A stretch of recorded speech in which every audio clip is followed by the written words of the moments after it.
Hello there, it's Mr. Sunshine. Come to piss and moan in your ear once more. Yeah, they didn't call in my prescription at all for my pain medication. And the next time anybody wants to yank and pull on my swollen leg, I don't think I'm going to let them do it. I mean, what is the purpose of that anyway? I mean, you can see it's swollen, you can see it's messed up, so let's just pull and yank on it and ask you, like, does this hurt? And, like, push back as far as possible. I just rolled with it. Maybe it's not a good thing going to the doctor high. I mean, I had to do it for my nerves, but maybe I would have felt something, or maybe I would have just said like, "What? Why the fuck are you doing this?" But if the guy was acting like I was being confrontational anyway, just because I was like, "Do you know what that is?" over a medication. So I can only imagine how that appointment would have went if I wasn't anesthetized and didn't have a milligram of Xanax in me and 15 milligrams of Valium in me. But maybe if I wasn't stoned, I'd be like, why are you like pushing on my leg, asking me when it hurts? How is this gonna, what bearing does this have on my leg being fucked up? I mean, how is this gonna help me? So I'm in the same amount of pain that I was in as soon as I woke up after being, you know, abused more or less at the doctor's office. And so, like, I've had problems with my pharmacy before, so I look on the pharmacy. I did that this morning, and they're like, there's no prescription in there because I had a screw up before where I called the office and the prescription was actually in. It just wasn't registering on the pharmacy site, you know. So I was like, well, I'll call the pharmacy site first, or I'll look at the pharmacy site first. I'll call the pharmacist, and then I'll call the office. So I'm not calling the office, and they're like, yeah, that was there like 2 days ago. But I talked to a pharmacist, and they were like, nah. And I just got done calling the number on this here card, and I can't get no live person to talk to. Uh, and yeah, the pain is like mind bending. It's like I had to like I typed in the number like 3 times in order to get it right. It's like I said to myself, 2280 something, 2283, we'll say. And then you know how you like okay, because you can't like you need 2 hands. So you look at the number and you say it out loud, and then you punch it. I did do that like 3 times, and it's really hideous. I let's see, 4 Valium yesterday in lieu of pain pills. So a double dose in the afternoon and a double dose at night. And then I spoke to my brother for like a really long time and had a good conversation with him. And yeah, I was so fucked up this morning. I dialed him like first thing. I know we don't sleep right. I dialed him like by accident first thing in the morning because I was like, man, I got to get this shit rolling. First, I got to call my bank, find out where I am money wise, and so one ring on his phone, and then I realized I screwed up. I pushed that, and then like I called the number I wanted to, which was my bank, and then he called back while the bank was coming in. So I hung up on him, and I'm like, well, he's probably wondering what's going on. He's obviously wide awake if he's, yeah, if he heard one ring. Um, so like I could call him back, uh, apologize for calling him at 7 o'clock in the morning, and he was just like, oh, I was just worried about, if you needed something or something. Like, no. But yeah, we're not really part of the modern age with the butt dialing and the accident and the technology thing. Like I'm just spent like a half an hour trying to figure out like I need to free up Google Drive space. Just spent like a half an hour like irritating myself, like you know reading like forums on how to get more. It's like buy more Google Drive space or free up space. You are allowing space. You will no longer receive your Gmail emails, which are kind of important. So I'm like, okay, I'll just delete everything. So I deleted like everything, like, you know, thousands of messages because I just I had a thing happen where I had like a bill come in and it got stuck in my spam folder, so I never saw it, and so I got hit by it. It didn't cause any damage, but I'm like, what the fuck? What is this? 99.50? What's this about?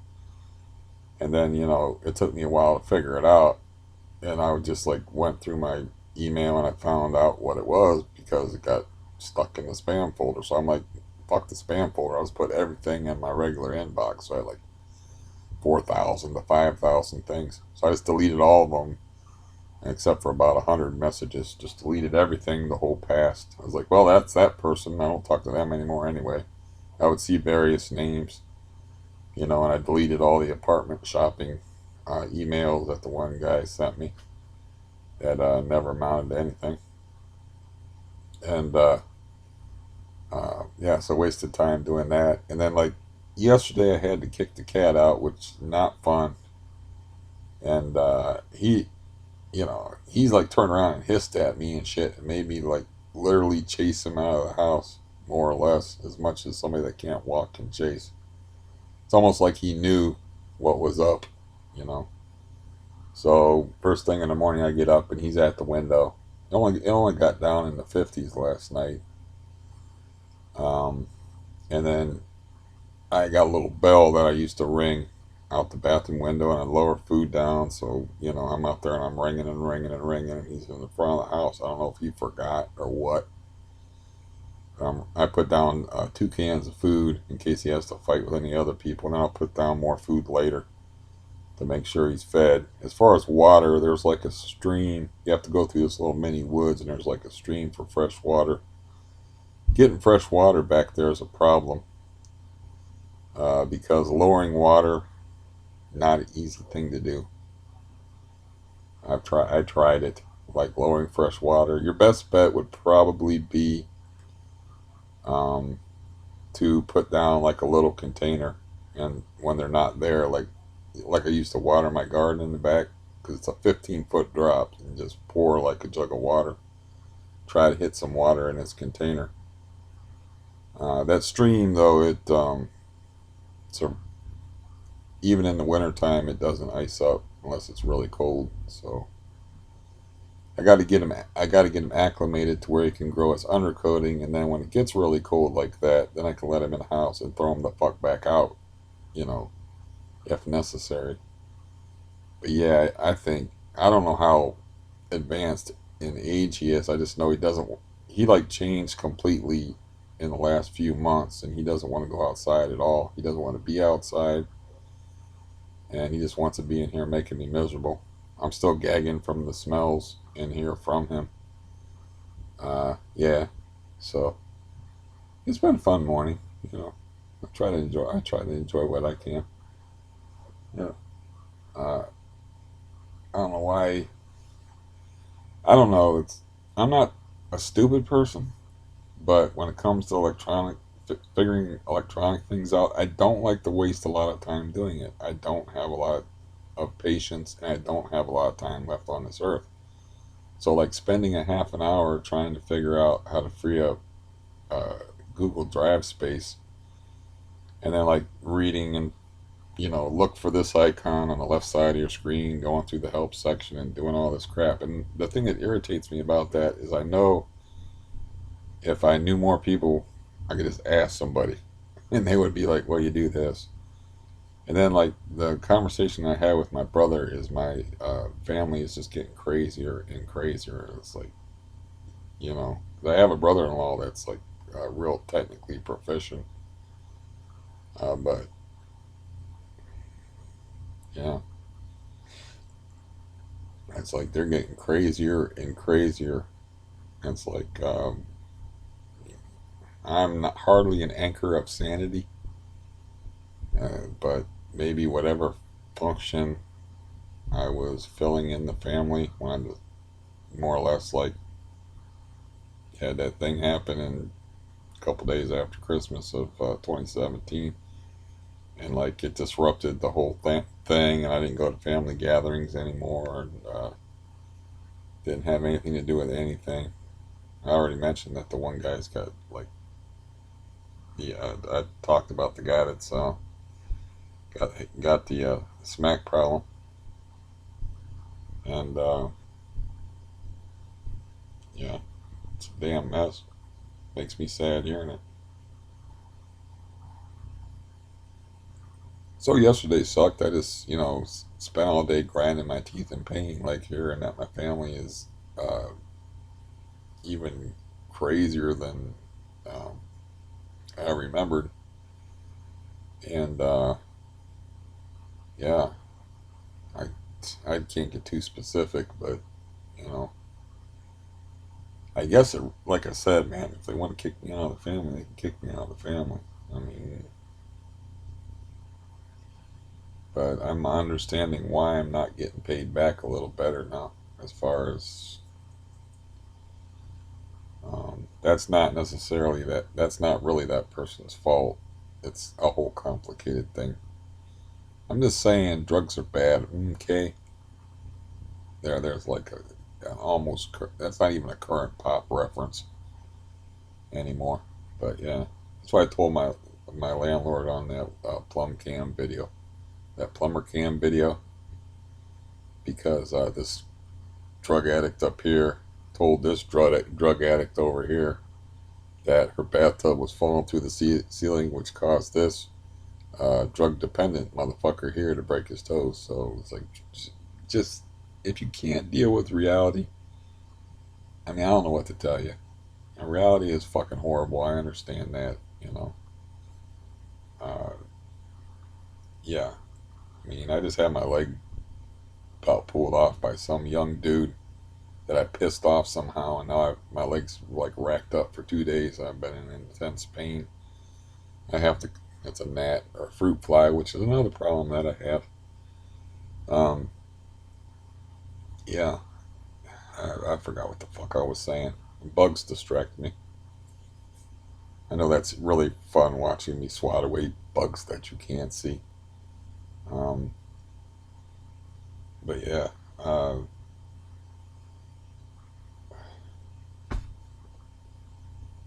Anyways, yeah, that's what I was trying to say. Is like my aid worker, my chance to get pain relief is tomorrow, supposedly at 9:45 in the morning. I need to call that office, get that prescription dialed in and filled, or at least dialed in uh, before tomorrow, in early in the morning. Even if they just dial it in and they haven't filled it, I can ask the fat bitch to tell them that need the prescription filled, and I think they usually have her for an hour and a half. It doesn't usually take an hour and a half to fill a prescription. But yeah, I mean, I can't think. I can't. Yeah, I can't think straight. I can't be like raising my benzo dosage just so I can survive the next hour in pain. I mean, believe me, I wanted to take more than four yesterday. And let's see, today's Thursday, so I was at the doctor's office and I had a shitload of benzos in me on Tuesday. And Wednesday, I just took one over my actual prescribed dosage. And you don't want to climb back up that ladder, because climbing back down, those rungs on that ladder, they're all like full of splinters and shit. And like, you don't want to get too crazy with your metaphors either, Steve. I don't know if that was a good metaphor or not, but yeah, climbing up the ladder, it's like yeah, they're all smooth, and it's easy. And going down the ladder though, man, it's like you're in your bare feet, and that the wood on the ladder's got all them splinters in it. They're sticking you in the feet. That's what reducing benzo intake, in my experience, is like. It's like climbing up, no problem. Going back down, not fun. So I had 2 days one day at radically increased dosage, which I didn't have no choice in the matter. Next day, just one extra pill. Today I haven't taken any. I don't know if can you tell. And yeah, I feel mean as shit. Um, and somewhat shaky. Uh, you know, like I said, it's my future is not bright as far as like um, whatever they're going to do with my leg, which yeah, whatever it's going to do, it's not going to be fun. And then I have to have a physical coming up on the 20th. That's not going to be fun. You know, doctors get seem to get pissed off even if you politely disagree with them or you politely refuse to do whatever it is they want you to do. It's like, yeah, you're not tyrants. You're not kings. It's like, no, just no, not going to do it. Yeah. So that just causes further stress to me. And it's hard to explain, but like the guy who should know better, who actually did research on CRPS, my psychiatric nurse asked me why I was nervous about going to the doctor. And it's like it's not like a normal person going to the doctor. I have like 80 million symptoms going on: diaphoresis, neuropathy, atrophy, a loss of range of motion, changes in hair and skin tissue. I mean, I got a occasional lesion here and there, which I have a small one on my leg. I mean, well, basically, that's why I tell people you might as well tune out. You know, if you ain't got the stomach for it, it's cool. I can deal with that. It's like at some point, I'm like, this is not going to go well. So you know, I think I lost lost some people there. But I was like, yeah, this is going to be, yeah, this isn't going to be like some. This is going to be a tragedy. It's just, it's. I knew this from when That's the sad part. Is like I got diagnosed when I was 20 years old, and I broke down in tears in front of my sister. And my sister was like, "You want me to hold you?" And I was like, "No." And because I knew, like, I was fucked. I knew I was fucked when I was 20. I knew this all in advance. Yeah, but I was able to like hang tough and hang serve. What do they call that? Tread water for like a really long time. And then I moved to this godforsaken city and started dealing with people on drugs and like family troubles and uh, living arrangement troubles and landlord troubles and troubles and troubles and troubles and then benzodiazepine troubles and then the my general health said whoosh, and the CRPS said whoosh, like on a graph of the stack market stock market. So yeah, um, all I can do is keep trying until I can't manage to try anymore. That's rough. That was rough on me yesterday, throwing the cat out because I don't like doing shit like that. I know he had an uncomfortable, unpleasant night. I know he's old and sick like me, but it's him or me. So he's just going to be increasingly difficult to deal with, and I have a whole shit ton to deal with besides him. And if it would be best to put him out of his misery, but I contemplated doing that, and I can't do that myself. I contemplated asking the assassin guy to do it because he would do it with no problem. He's killed human type beings. Uh, but yeah, I don't want anything to do with any of that. None of that. Okay, nope. Yeah. As far as I'm concerned, I, yeah, I don't want to say anymore. I don't want nothing to do with any of that. Um, I figure it's the best I can do for him, and the best I can do for me is to throw him outside, make sure he's got a belly full of food. Maybe if my leg improves, I can go out and sit with him if he needs me to pet him or whatever. But he's not that kind of cat. He's not your lovey-dovey cat. He hasn't sat on my lap in 5 years, man. I don't know. He's not that kind of an animal. He's not a. That's why I get along with him so good. He doesn't bother me very much. I used to like it when he would lay in the room with me and he'd lay on the bed, but he would never be like. I had one that white cat. He would like be up against me and want me to pet him and stuff. This cat would just like hanging around me. You know that I like that. So I can go out there and see if he still recognizes me, or he might turn feral out there, or he might not. I don't know. I just know that's a tough decision to make. I don't know if you can take a relatively healthy animal and just say take him to a vet and just say kill this animal for me. And that's going to be more traumatic. That's going to be traumatic to him because he's never been in a car except for when he got drove over here and dropped off.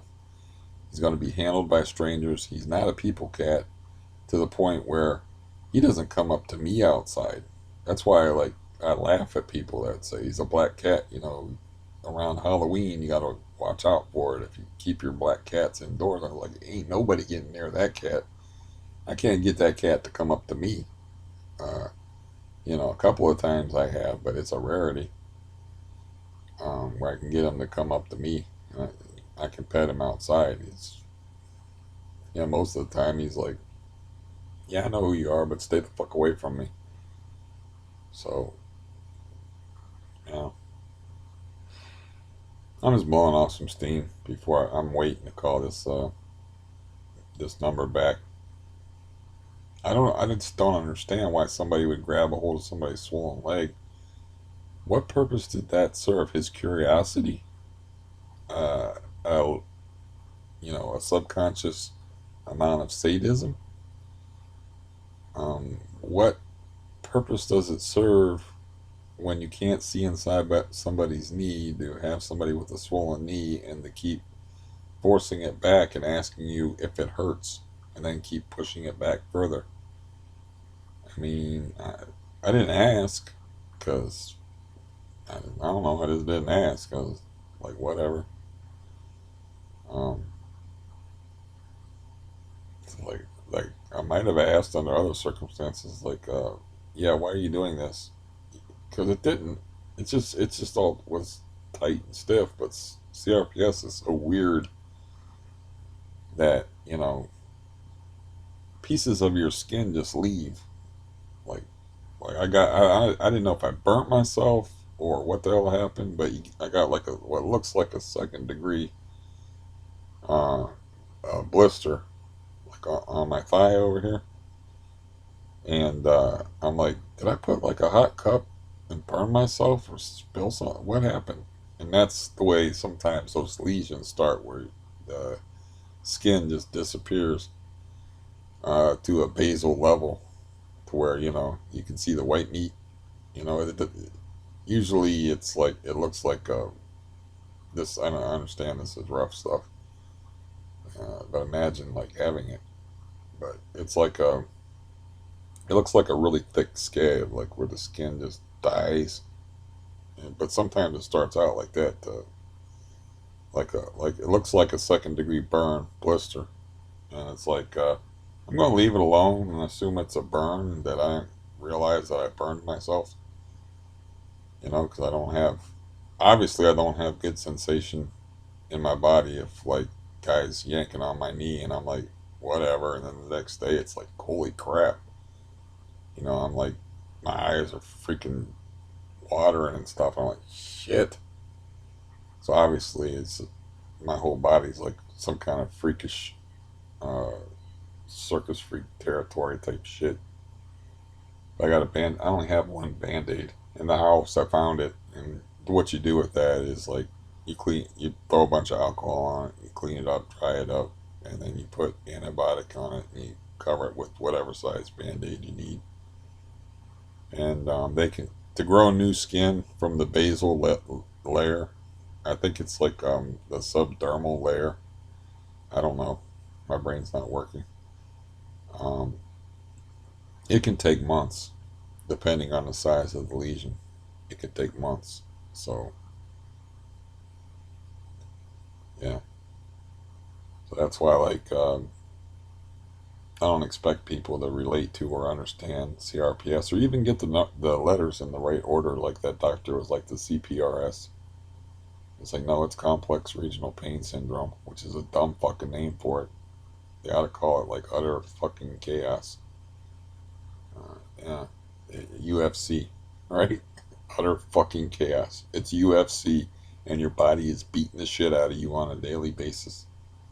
But imagine the horror of that. You know, I haven't. I got bad enough skin, but imagine the idea of like getting a lesion on your face and having your skin disappear on your face, and like it doesn't leave like um, sometimes it leaves like a humped up scars, which I have a few of those. But usually, since I'm afflicted from here down, it's the shit happens from here down. But I did have one up here on my shoulder. That was a small one, like, and they always leave scars. That's the point. Imagine like fearing that one day you wake up and you got like a blister on your fucking face that looks like somebody threw hot water in your face, and you're like, yeah, I'm gonna have to start wearing a bandage on my face and then wait a month or two for this skin to grow back, and then it's gonna be like a scar. I'm gonna be even less pretty. All I want to be is like not in pain and keep my equanimity of mind and whatever semblance of integrity I have left. Um, it's an ugly, ugly fucking disease. And knowing I've had it, I knew my life was fucked when I was 20. I knew there was something seriously wrong with me after I got out of surgery, and I woke up in the ER, or no, in the shit, intensive care. I woke up in intensive care when I was 18 years old after surgery, and my legs were on fire. I'm like, I literally said, "What the fuck did you people do to my legs? You were supposed to operate on my back."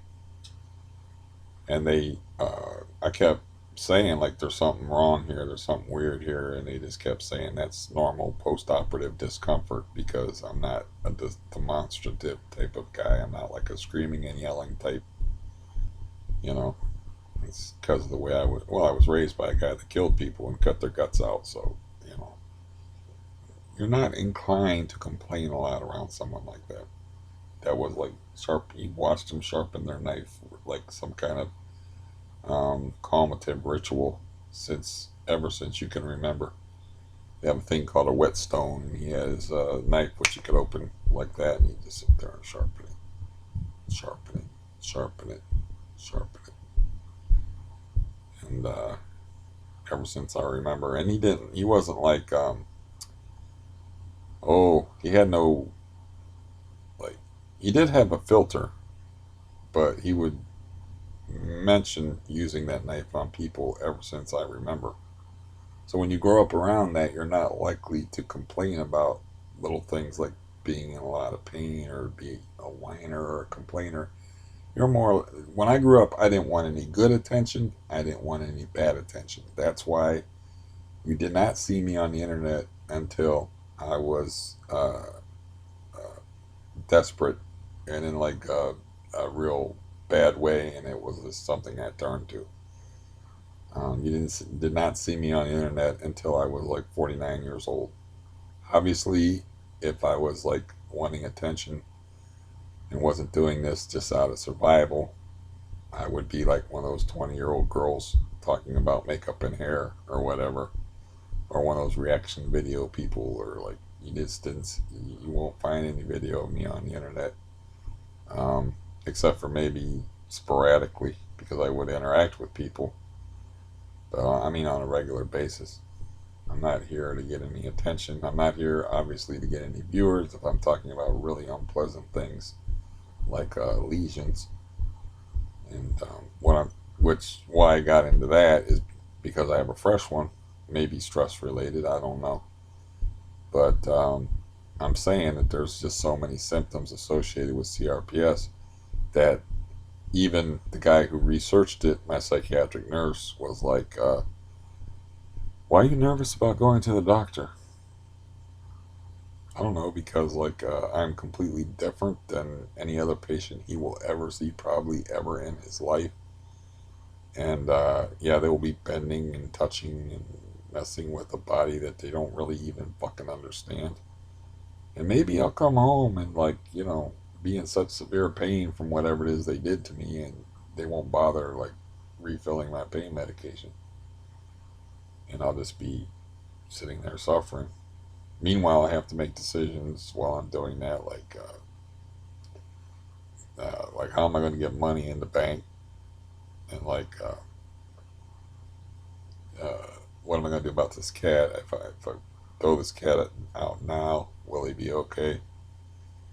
And I'm like, well, it doesn't matter if he's going to be okay or not. It should be enough time, because real harsh winter in this part of Ohio doesn't generally set in until December. So he'll have uh, a week in October, or a week in September, and then October and November to acclimate himself to the weather. And you know, I ran through my options. I'm not sure what I can do. I don't really even have anybody I can ask if I wanted to put him through that, to take him to the vet, to ask the vet to put him down. Um, and I don't know, if they're like, well, this cat's got some life in him. It's like, are you sure you want to do this? Or that, I'm not going to dump him off at the Humane Society, further traumatize him, because animals, contrary to popular belief, they have emotions, they have feelings. I'm sure he's freaking out last night. And, it's a lot better for him to be outside in a neighborhood he's familiar with. He knows all about the backyard and all about the stream down there where he can get water and all that familiarity. And it's better for him than taking him to the Humane Society, and um, where they'll keep him alive for a few days maybe and kill him. I don't know what the fuck they would do with him. Or to drag him to the vet and ask the vet to kill him. The best thing would be, like I said, is if I could afford to have a gun, is for me to like sniper him and kill him, because it would be just like lights out. That would be the best thing. So um, I guess this is the second best thing. There's something about being a living being where life insists upon itself. Everybody has it. The guy that jumps off the bridge because he's suicidal and he wants to drown himself, once he hits that water, he will fight like a bastard trying to survive. It's not like he sinks like a stone and accepts his fate of drowning. As someone who has been in a river and nearly drowned, I can attest to this, that you will fight like a bastard. And it's like, I don't give a damn how fucking depressed you are. If you jump in the water, you will not voluntarily drown. If you try to smother yourself with a plastic bag, you have to put tape around it, make sure you can't claw your way through it. Life insists upon itself. So this animal outside, it's going to insist on trying to survive. And yeah, like I said, I ran through the options. I'm not man enough to kill him without a gun, and I can't get anybody else to kill him. Um, and at least he knows the neighborhood, and this is familiar to him. He's been an outside cat except for the last, I don't know how many months he's been wanting to be inside. I remember I asked my brother if I could stay with my brother, and I was like, well, he's an outside cat anyway. So I think he's only been insistent on being inside for like 2 months at the most. And I know he got like mold outside. That might have had something to do with it. But some got a hold of him outside, and he had like a bad infection um, for a part of the summer.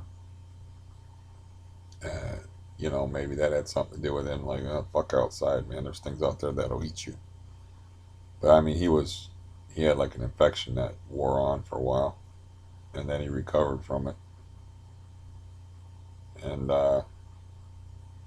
yeah, next time somebody wants a palm pet off on me, definitely be a no. But my sister, you know, like I said, that's what's funny about it is I even looked back, since I'm doing the eBay thing now. I look back through my seller's history, and I looked at the time where I was like, I raised money for them to get their cats spayed and neutered because they actually had like, I think they had both male and female cats in their house at the same time, and the females were coming in to heat, and the males were pissing on everything, and I was like, well, I got these cards that I maybe can squeeze some dollars out of. And my collection was pretty well picked over at that point, so I really had to work at it. So I worked and I raised like $250 so they could get their animals spayed or neutered. Um, and then the next cats they have, they're just as irresponsible, and I end up with in my current situation because she's like, I got this cat. You want this cat? It'll be good for you. Being alone is not good for you. I was like, she's like, it's my favorite one. You know, he's a good cat. I'm like, well, this is a nice neighborhood for a cat. Not thinking, at the time I was healthy, I wasn't thinking I would become what I am today.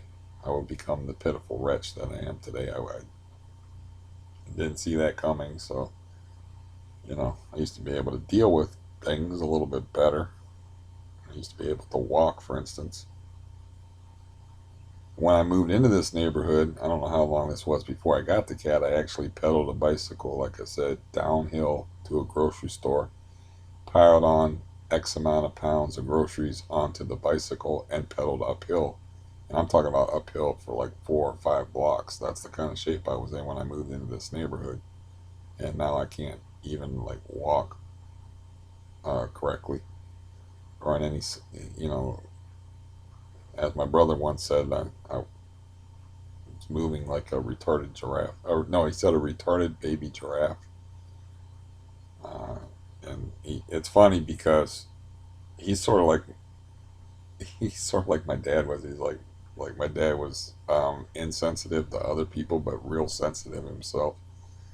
So once I made it, he was criticizing the way I was walking, calling me, saying I was moving like a retarded baby giraffe. And once on Christmas, I gave him like a mini fridge because he was upstairs and he was always saying, it'd be cool to have a refrigerator. So me and my niece, we did a joint present and bought him this mini fridge. And he was like, "Well, where's my present?" And I said, "Where's your present? Well, why don't you?" I was like, "Why don't you check under the kitchen table, you fag?" And he was more offended by the fact that I called him a fag that like overruled the fact that we just gave him like a 200 whatever dollar, however much one of the mini fridges cost. That you can stick by your bed and wake up in the middle of the night and be like, "Oh, cold drink, awesome." Or you can keep, they even have a little compartment with the freezer compartment that keeps stuff colder. Yeah, what the fuck am I explaining? A mini fridge? Everybody knows what a mini fridge is, but yeah. But yeah, it just cracked me up that, like, you can call me a fag all day if you're giving me $200, $300 presents. I don't care. Yeah, you can call me a flaming homo. Don't matter to me.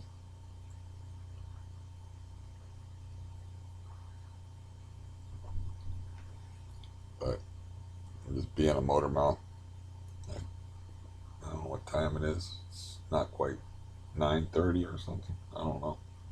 I want to get this shit done early in the morning, no matter, regardless of my own incoherency, because the sooner I call them people, the sooner they get it called in, the sooner it's off my mind, and I'm like, at least tomorrow, if the aid agency doesn't cancel, I'm wheezing to boot. If the aid agency doesn't cancel, I can be out of pain tomorrow. I've been in pain since I woke up. When my doctor's appointment was Tuesday at 11 a.m. So I slept. I think I've been in pain since Wednesday morning at 3 a.m. I've been in very severe pain with my leg, and it doesn't seem to matter if I have weight on it or not.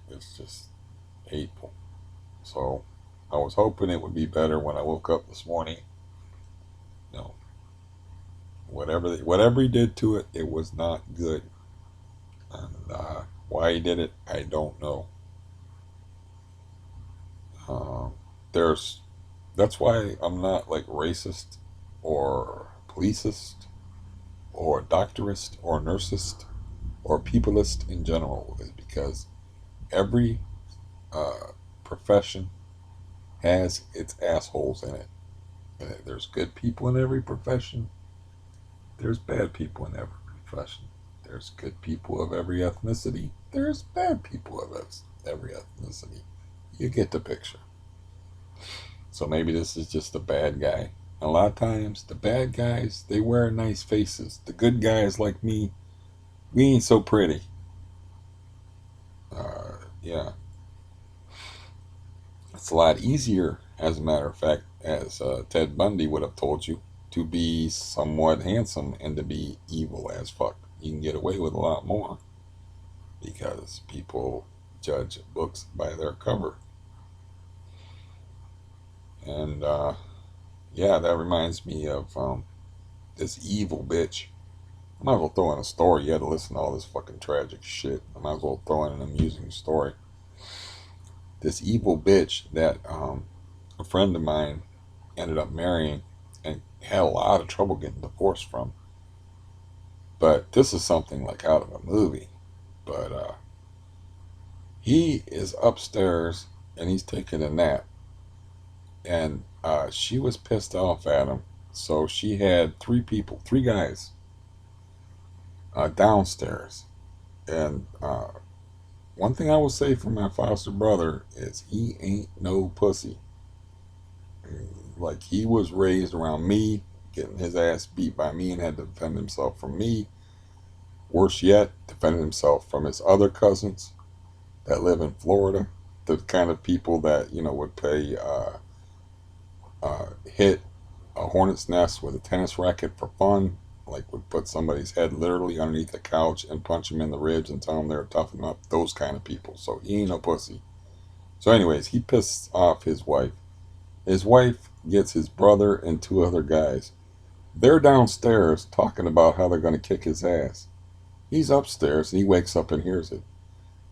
He walks downstairs on all three of them and says, "Who the fuck is going to beat my ass? Get the fuck out of my house," and chases them out of their house. But later on, when they got the weapons, uh, he actually had to jump in his car. This is a couple days later. He had to jump in his car and be in a high speed chase with three guys chasing him with baseball bats, pipes, whatever.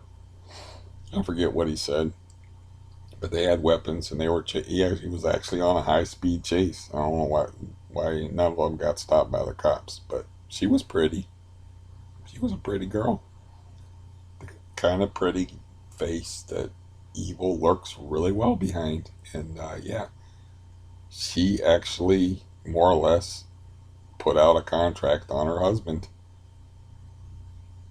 You know, I got to give him props. That's some gangster shit, man. To walk downstairs when three guys are uh, plotting to kick your ass and run them out of the house. He said, "Yeah, I ran all three of them motherfuckers out of the house," and I knew he was proud of himself, but he didn't. I was like, "God damn, dude, that's some Clint Eastwood shit you did there, man. That was pretty cool." Come down in your boxers and just like, "Who's gonna fucking beat my ass? Which one of you?" And it's my house. Get the fuck out of my house. Come down. All worked up. They weren't worked up. They're just sitting there probably smoking a bowl or some shit, man, just talking shit. But he was like, not. He was all ready to go. And they weren't ready for that shit. So he ran all three of them out of the house. Which probably made them feel like complete utter pussies, which they probably were. Which is why they went and got weapons and said, "Well, this time we're going to do it right, man." Because apparently this guy isn't no pushover, so we're going to need some baseball bats, maybe some pipes, maybe a knife or two, Well, guns, we don't want a serious felony charge. You know, the Baseball bat's a good thing because you can always say, we were just going to the park, knock a few around, Baseball bat's a good thing. Pipe's kind of hard to explain to a cop. Like, I got stopped by a cop and I had like a lead sap in my pocket, which is just like, I think I showed it to you before, but it's just like a piece of lead about that big. You put it in your hand and suddenly you're Mike Tyson. You hit anybody with that, you know, they're going to have fractured bones most likely. But I used to carry it around with me because I knew I could. I was carrying around a marine knife that was illegal. It come in handy and it saved me a lot of trouble one night, the marine knife, because somebody was following me and I just stopped underneath the street light and tucked my shirt in behind it and showed them like, look, I'm packing. Unless you got a gun, man, you don't want to fuck with me. I was walking around like 2 or 3 in the morning in my 20s. And sure enough, I just stood there for a minute underneath the street light, let him know that I know he was following me, that I know he was up to no good. And then I turned around and looked, and there was no sign of him at all. And I just walked home. But then I realized, if I get stopped with a K-bar marine knife, small version, uh, by a cop, it's not going to go down too well. So I'm like, I got to come up with a different kind of weapon if I'm going to like be myself in this neighborhood. So I came up with a sap. I was like, yeah, okay. And I tested it out, like I said, on my sister's door. And my sister was like, you can punch the door if you want to break your hand, man. I'll be right here. She was like laughing at me and shit. And I wrapped my hand up in ace bandage and I put my arm all the way through the door, all the way up to the elbow. She was like, holy shit. And all these people come down from upstairs. I'm like, what the fuck was that? Because it sounded like a bomb going off. And she was like, oh, that was just my crazy brother destroying my closet door. And then my brother-in-law comes up from upstairs and it's like, what did you do? And I was like, I just did an experiment. I was like, okay, because I was always carrying it around with me, but I never hit anything with it. So I didn't know like what it would do or what it was capable of doing. So, I hit that wood and it was like hitting nothing. It's like I didn't feel nothing. I didn't feel nothing, man. Straight through the door. And yeah, so I was like, man, if I ever hit anybody with that, good God, it's lights out. I don't give a fuck who they are. Um, but anyways, I got stopped carrying that. But the cop, he knew what it was for. As a matter of fact, I said, I carry that for, and he's like, I know why you carry it. Like, you're not talking to a dumbass. But there's nothing you can do about it. It's not illegal to carry. It's deadly as fuck. I mean, you beat somebody to death with that with no problem at all. Knock somebody out with one punch, guaranteed. If you land even like a glancing blow with that, with a half a pound of lead in your hand, you know, you're probably gonna at least put him on Queer Street, as we used to say in the non-politically correct days. And then you can hit him with a second one that's going to knock his ass out and break his face if it became necessary. So I started carrying that around. And then I got my other story where, like, I couldn't find that one day, so I was carrying a wrench in my pocket, and I had those 3 kids. Well, I call them kids. I don't know how old they were. They were like between me and my apartment building, and I'm like, God damn it! I can see my house. I'm not getting my ass beat in view of my house because they were between me and my house, 3 dudes, and I'm in the street like some kind of goddamn western or something like that. So I stuck my hand in my pocket and I pointed the wrench out like I had a gun, like off of The Godfather, as I'm sure I've told you before, and started walking toward them, and they split because it's a bad neighborhood and they're just like assumed. You can bluff a dog, you can bluff people, and I bluffed plenty of people, and it was like afterwards, like Jesus, like that time there, I got in my house and man, closed that door, and my recliner was so comfy after that. Yeah, yeah.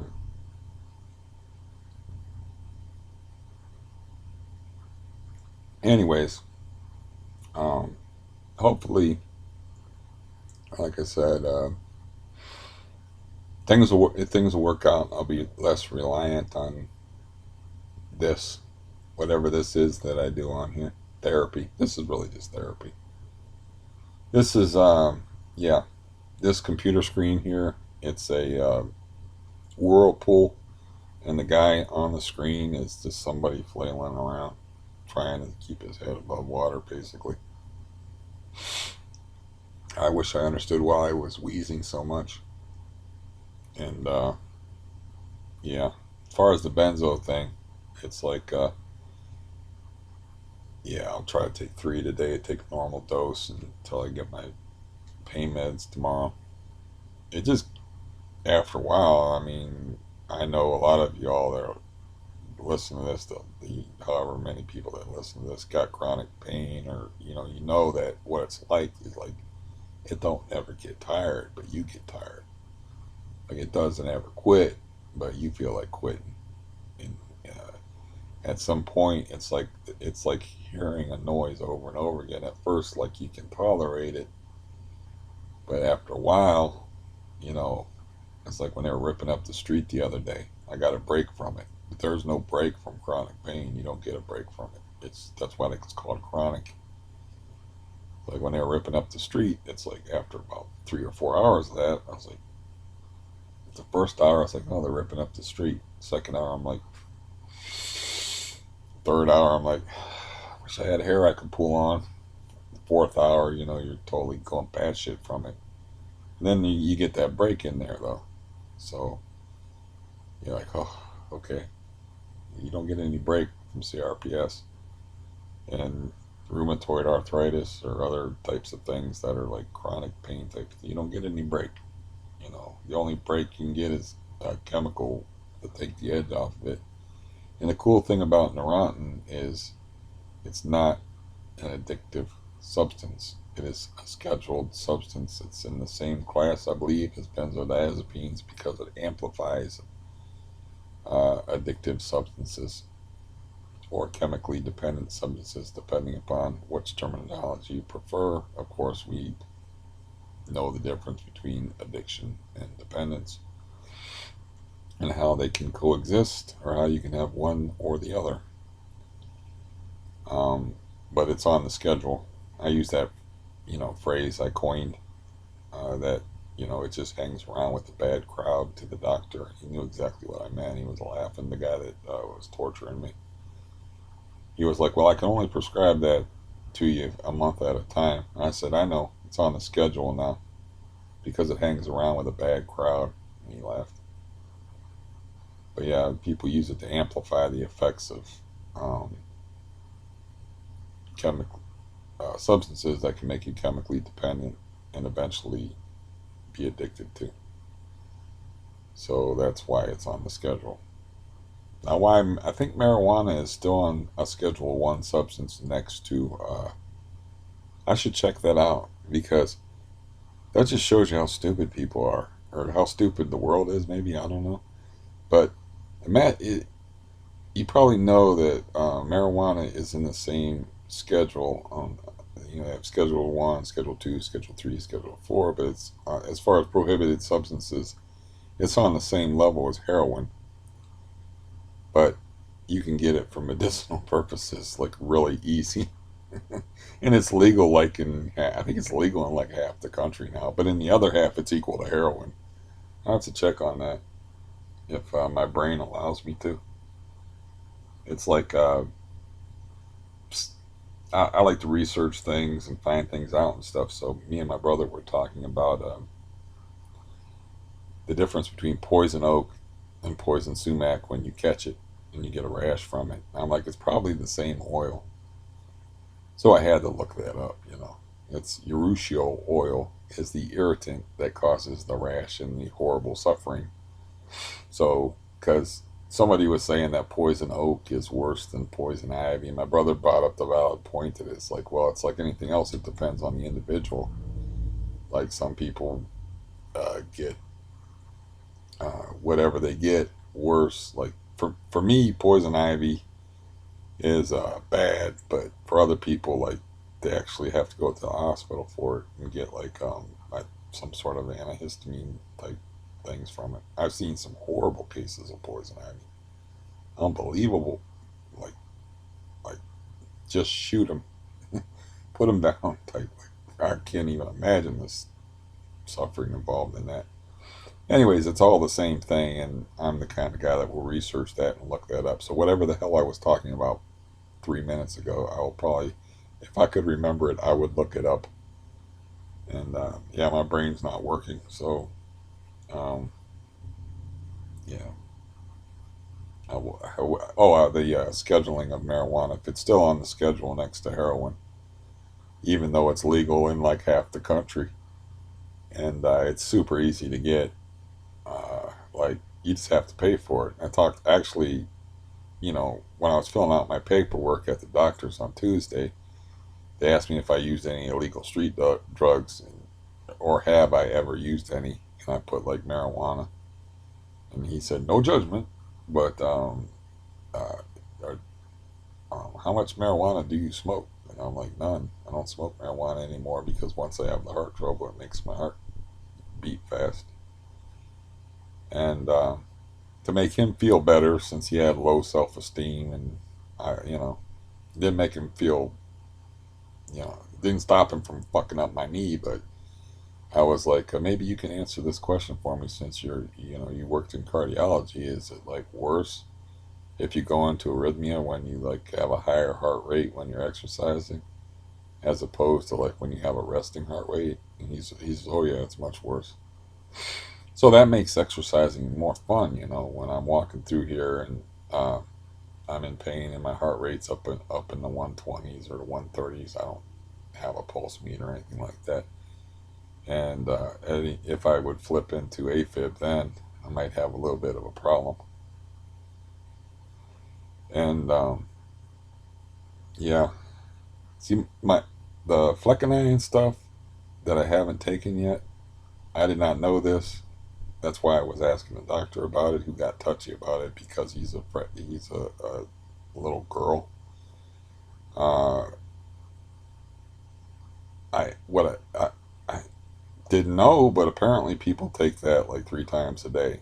Like the doctor that prescribed it for me, she said the cool thing about this stuff, the way it was prescribed to me is like, if I go into AFib, I can take it and I lay down and relax, and my heart maybe will go back into rhythm from the fleckenine. So I thought it was like how you ever see like on TV where they have the nitroglycerin tablets and people put them under their tongue. I thought it was like an emergency type of thing. I was like, oh, that's pretty cool thing to have. I didn't know that some people are on it all the time. So I do what I always do with people, is I got him talking about himself, and he was talking about, yeah, my father was on it. He while he was poking me in the stomach to see if he felt any irregularities, and poking me in the neck with their standard glandular testing, see if you have any swollen glands or just bowel distension, bulges or hernias or what the fuck ever. He was talking about himself after I had offended him by asking him a simple question. Do you know what that is? Maybe it was my tone. Maybe that's my problem, is people don't like my tone. Or maybe it's that I'm not pretty anymore, like that girl that my friend was married to, that tried to have him beaten up by 3 guys. He was like he was like, I felt like I was in a goddamn movie, man. There's these guys chasing me, yelling at this car, yelling out the window at this car at me, and I'm like, we're having like high speed chase, and I'm trying to lose them and stuff. And I don't remember how that story ended up. I know he didn't. He lost them and didn't get his ass kicked. I just don't know the details. The ass kicked, hospitalized is what would have happened to him. I mean, guys do not like being humiliated, and they had weapons, so they would have been hospitalized. But I don't remember the details to it as far as how he got away. I just remember the high speed chase thing, and I was like, that's goddamn ridiculous. And I remember her. He had a thing for like small, like tiny women. He had one woman that was like 4'7". I'm like, why don't you get it over with and marry a midget? I mean, get into some of that dwarf loving. I really, I just, his girlfriends were all really small and really short. It's like, I was like, I'm not sure what that was about. I guess everybody's got a type. I, he was with this one tall girl that punched him in the eye and gave him a black eye. Like, horrible black eye. Like, he answered the door and he had like a horrible black eye. And I'm like, what the fuck? Who beat you up? This is a guy that ran three guys out of a house. And he goes, Chris hit me. I'm like, Chris? Uh, you mean like your girlfriend? He's like, yeah. I'm like, what'd you do? I automatically assumed it was his fault. He goes, oh, we were having a fight, and she got too close to me, and I flipped her off like that, and I popped her in her nose. I was like, oh God, I'm sorry. And as soon as I said I'm sorry and put my hands down, she like pulled back and threw a haymaker and caught me in the eye. I'm like, don't tell anybody but me that story. Uh, when you tell that story at work, 6'4", 220 pound black guy.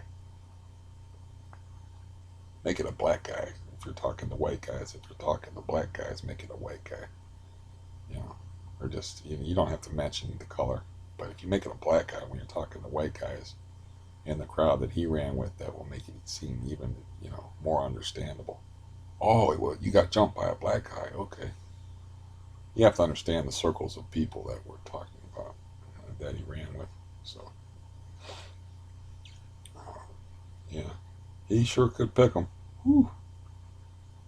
From web feet hobbits to psychopathic redheads that put hits on him to girls that could punch like a man because she knocked his ass goofy. He was like, yeah, I took a step back, man. This is not a small guy. He's like, man, I took a step back. She fucking nailed me. He said outright, like, I've had dudes hit me that didn't hit me that hard. I was like, afterwards, I was kind of impressed. And I'm like, looking at your eye, man. His eye was, it was all colors, man. It wasn't like, it was like this shape. Just, she caught him like perfectly, bang. And it was like a little tiny fist. Like, goddamn, man. Oh, people love drama, man.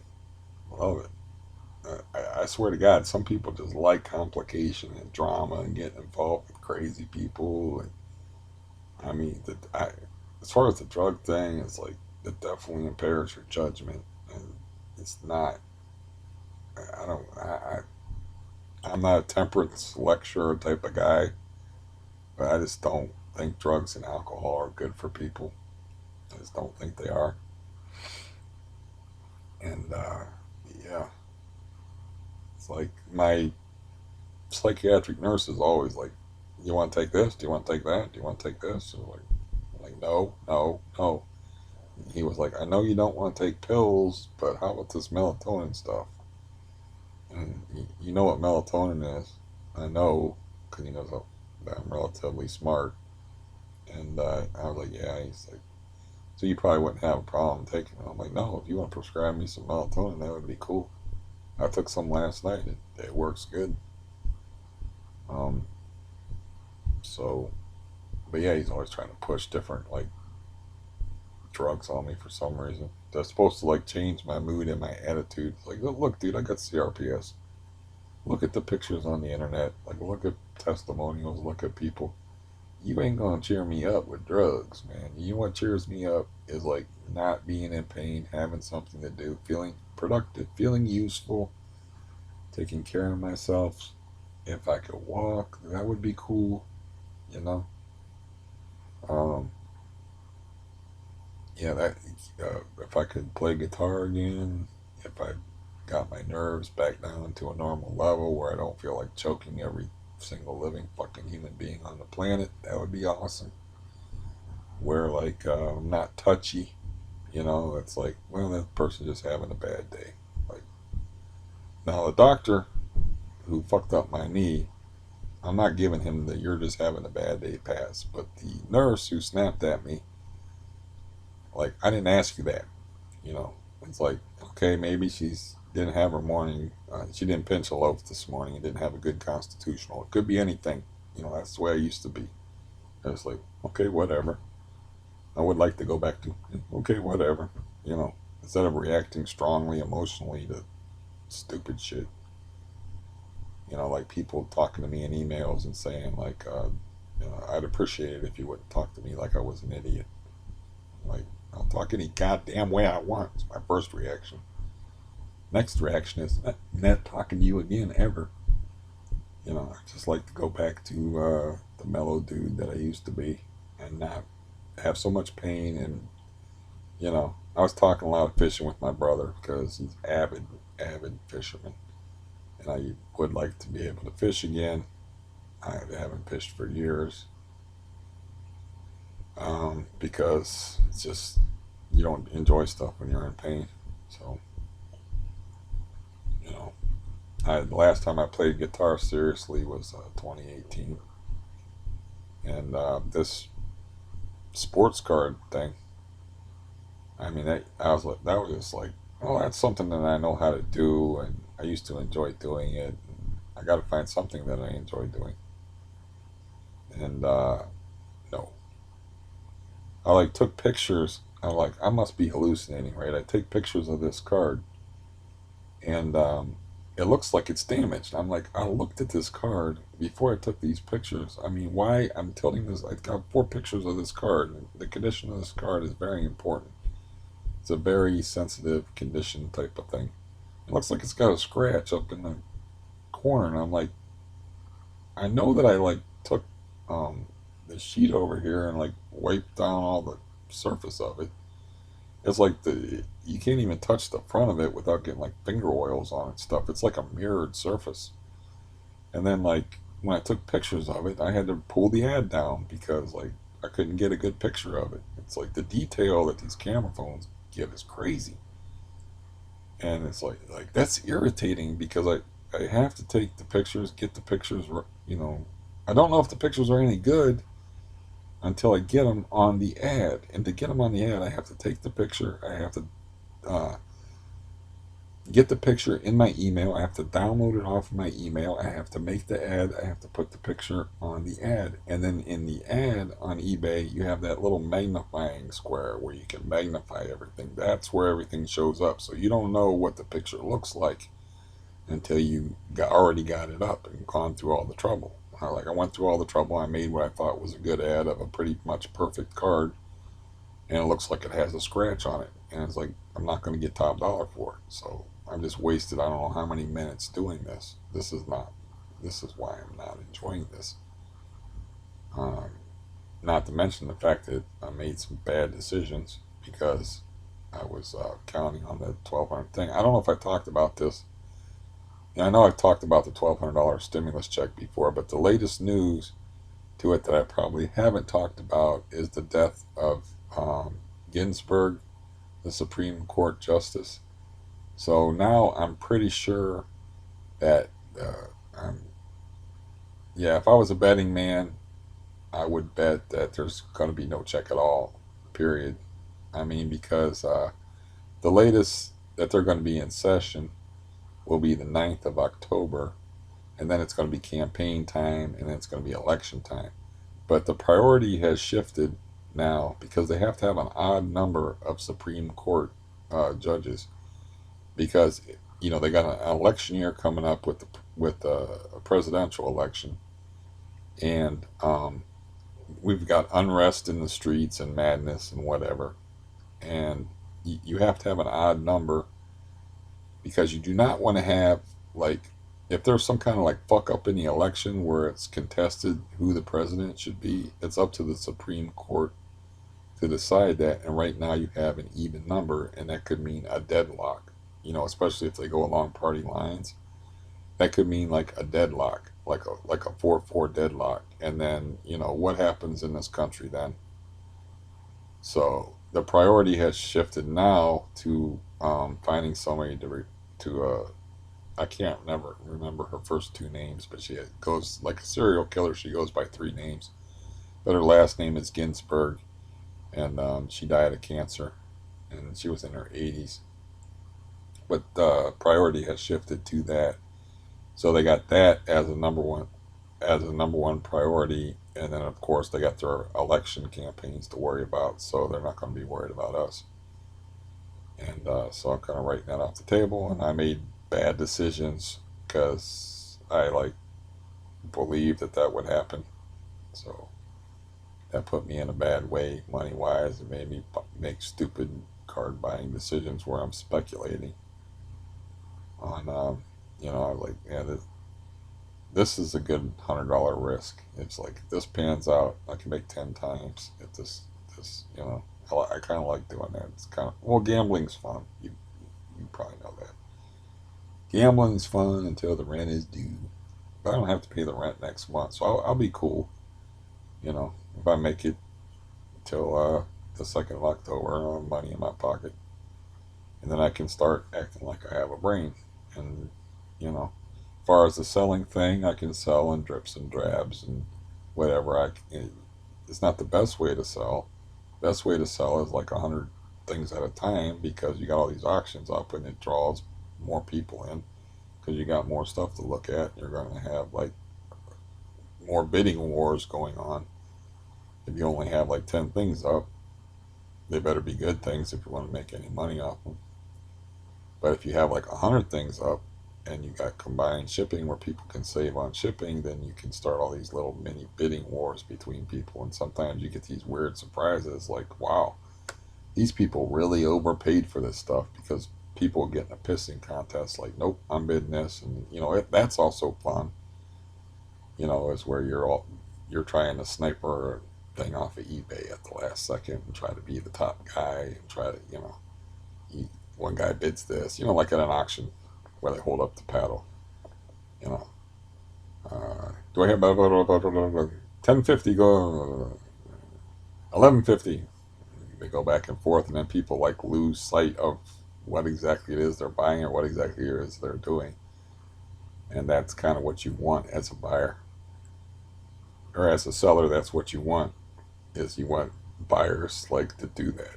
And I've seen that happen many times where you're like watching the end of your auction and it's like zoop. You're like, whoo. But I don't, like I said, it's just too irritating. It's like everything else. It's too irritating, and I couldn't. I got to send these aid workers to do my dirty work for me and go to the post office. So, you know, I can't put up 100 auctions at a time, and that which would facilitate that bidding war thing. That's how you make your real money. Like most things involving money, it's a dirty, nasty business. So, um, yeah.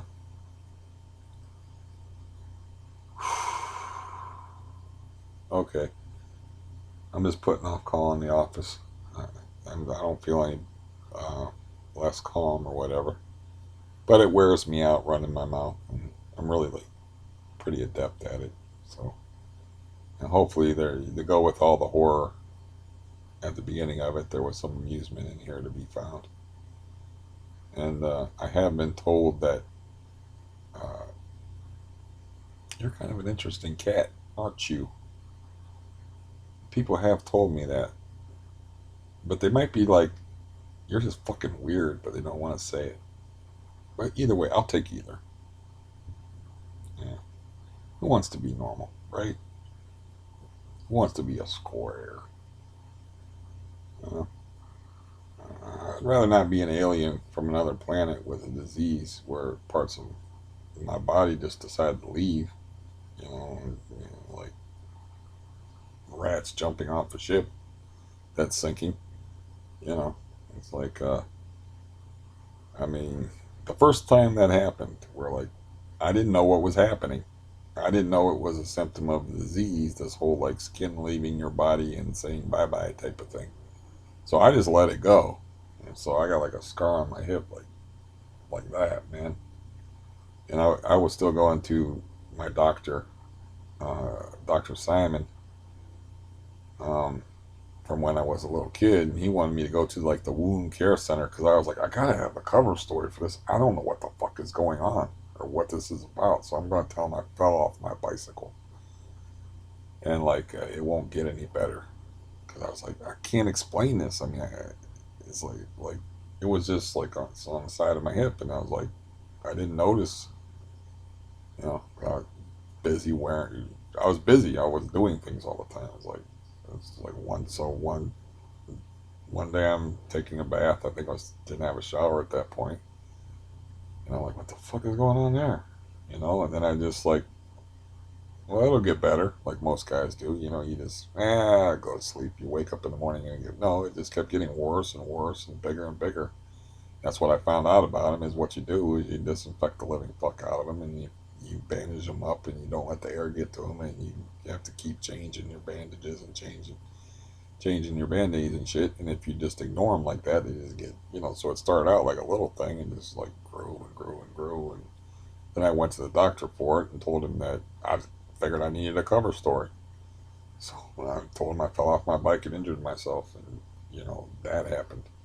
So he was wanting to send me to a wound treatment center, and I was like, yeah, I'll do that. So I don't blow off appointments, you know. It's like I'll call up and say I'm not coming or I'm canceling or whatever, but I will blow off like tests and stuff. So I just never showed. And like I don't know. That's that's not a doctor's appointment to me. It's like yeah, I don't think this is what this is. I remember the circumstances of going to the doctor for that pretty well. Um, but yeah, there's in other words, like it's nice to be unique and original and you know out of the norm and a little quirky and stuff like that. But you don't want to take it to those kind of extremes. Yeah, I didn't mean to be this way. This is just how things turned out for me. Yeah, I was just kind of born into it. Uh,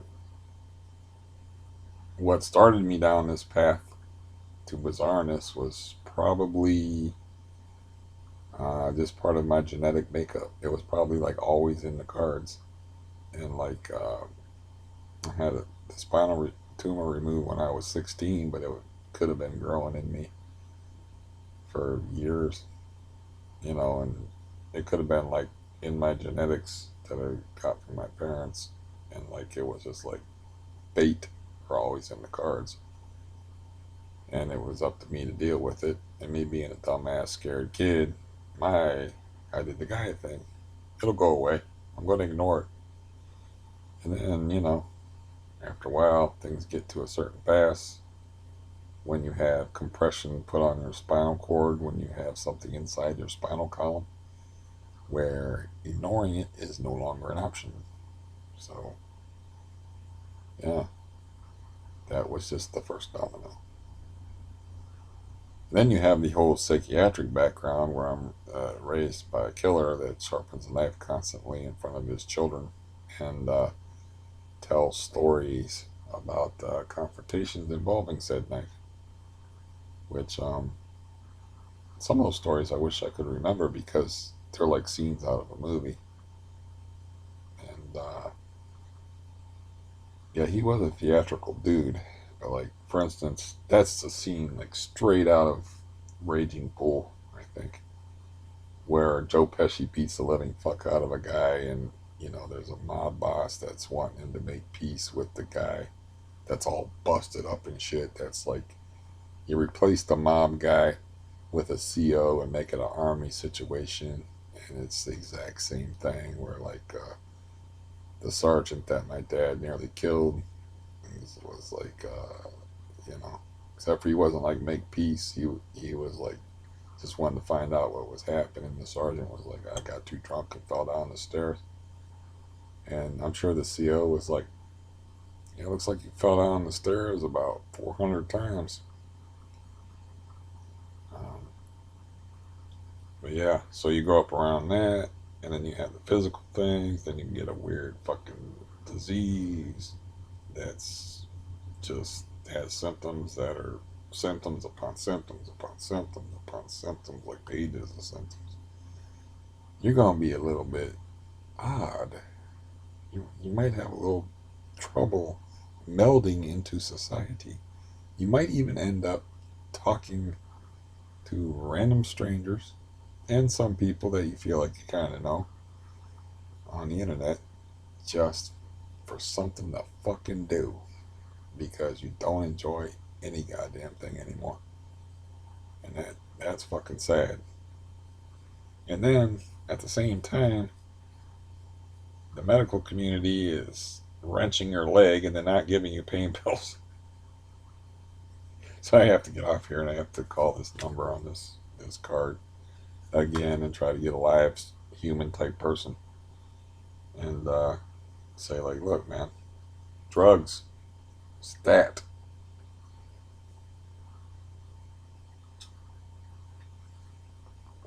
Anyways, um, hopefully you found this amusing. As always, it's self-indulgent. I know. It's just a way for me to express anger, angst, confusion, and all my emotional states that I have to go through. Living this ridiculously stupid life that I have, and the unbelievably, I want to say something fancy, but I can't. I wanted to say unfortuitous. I don't really know if that's a word, if I'm just making it up. The unlucky shit that happens to me on a regular basis. Um, you know, I have to combat that some way. And since I was talking to my brother, like, about what happened, and like I said, he don't really do that kind of stuff. So I didn't get like, well, that sucks, man. I'm sorry you feel that. You're hurting, or like, I was like, he didn't want to talk about it at all. So we talked about fishing for a couple hours and had a pleasant conversation and didn't get on each other's nerves, and that's about the best I can hope for from my family. It's a pleasant conversation where we're not at each other's throats and we don't talk about anything serious. It's pretty much the best I can hope for. So, you know, I mean, like I said, the the ultimate example was like if you have a family member or a loved one and you get sprayed in the face with poison and they take the side of the guy who sprayed you in the face with poison, you may have a problem with your support system. I've been talking for an hour and 22 minutes. I may have a problem. Yeah, I may have a run at the mouth type of problem. I'm pretty sure I do. But anyways, I'm not breathing good. Like I said, hopefully you found that amusing. And if you didn't, uh, what can I do? If you didn't, there's always other people to pour the living shit out of you. And if you didn't, you're not even listening to me now. So what the hell am I even talking about? Yeah, just go. This is the same deal. You know the deal by now. If you're here this long, it's like I don't want to go back to this life. This life is fucking terrifying. It is, it's a fucking horrifying, miserable life. I don't want to go back to it. I'd rather stay like wrapped up in here, like randomly thinking up words and spewing them out of my pie hole. So, anyways, yeah, I have no shame at all. That's an hour and 23 minutes of your time. And yeah, hopefully I make a good sleeping pill anyway. So, or maybe it's reassuring that there's other people out there that are suffering and miserable. And I can, I don't know, articulate it. And I am the Lorax. I speak for the trees. For the trees have no tongues, and neither do some who have disease. There, I made a rhyme. I'll end on that.